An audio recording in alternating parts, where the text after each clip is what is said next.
NDA में शामिल हैं और वहाँ सभी लोग एनडीए के सभी साथियों ने मिलकर के 330 प्लस सीट जीत करके माननीय नरेंद्र मोदी जी को तीसरी बार प्रधानमंत्री बनाने का संकल्प सब लोगों ने लिया है। इतनी सीटें जो हैं मांगी हैं आपने लोकसभा चुनावों में, सुभाषपा जो लड़ेगी, सीट का कोई झगड़ा नहीं हमारे, हम सीट के लिए नहीं लड़ते हैं, हम विचारों के लिए लड़ते हैं। जो जनता को ज़रूरत है उस ज़रूरत की पूर्ति के लिए लड़ते हैं।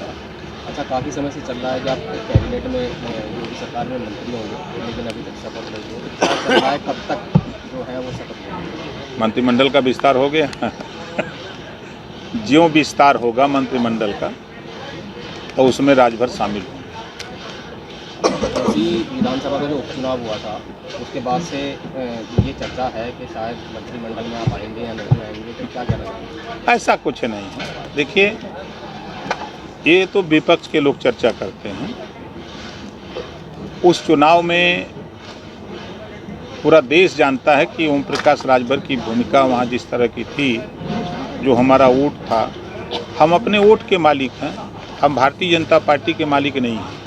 हम अपने वोट को बखूबी पार्टी को ट्रांसफ़र कराए। पार्टी के सभी शीर्ष से लेके फर्श तक सभी नेता उसको अच्छी तरह जानते हैं। आप कहना चाहते हैं कि आपकी पार्टी को तो वोट मिले थे, लेकिन बीजेपी को लोगों ने पसंद नहीं किया। अब वो बीजेपी का विषय है, अब उसको हम क्या कर सकते हैं।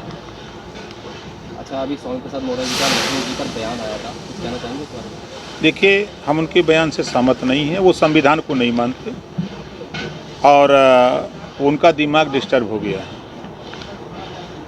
बाबा साहब डॉक्टर अम्बेडकर जी ने संविधान में सभी लोगों को अपने अपने धर्म को मानने और मनाने की व्यवस्था दी है।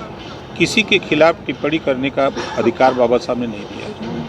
अगर वो इस तरह की भाषा बोल रहे हैं तो वो समाजवादी पार्टी को गर्त में ले जाने की तैयारी में है। अभी कुछ दिन पहले कांग्रेस की एक पीसी हुई थी, उसमें कांग्रेस नेता ने कहा था कि राहुल गांधी जो है वो प्रधानमंत्री पद के चेहरा होंगे।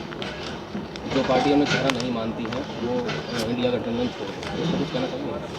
तो उनका विषय है, वो माने न माने, उनका गठबंधन न माने, हमसे क्या मतलब है।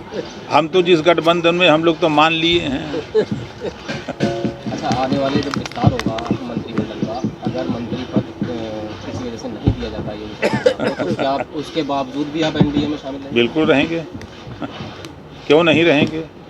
देखिए, मैं वो शख्स हूँ, बाबा साहब डॉक्टर अम्बेडकर जी ने वंचित, शोषित, गरीब, कमज़ोर लोगों के न्याय के लिए पहली बार केंद्रीय मंत्रिमंडल से इस्तीफा दिया था और प्रदेश में दूसरी बार ओम प्रकाश राजभर ने रिजाइन दिया है।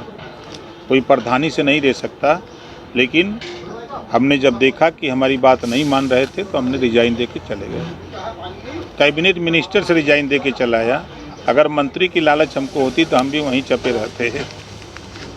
हमारा मकसद मंत्री नहीं, हमारा मकसद विचार।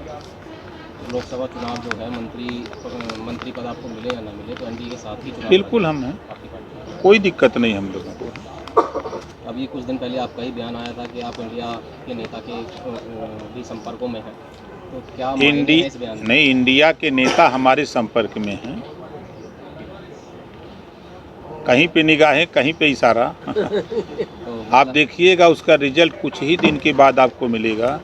इंडिया गठबंधन के साथ ही एनडीए में शामिल होंगे।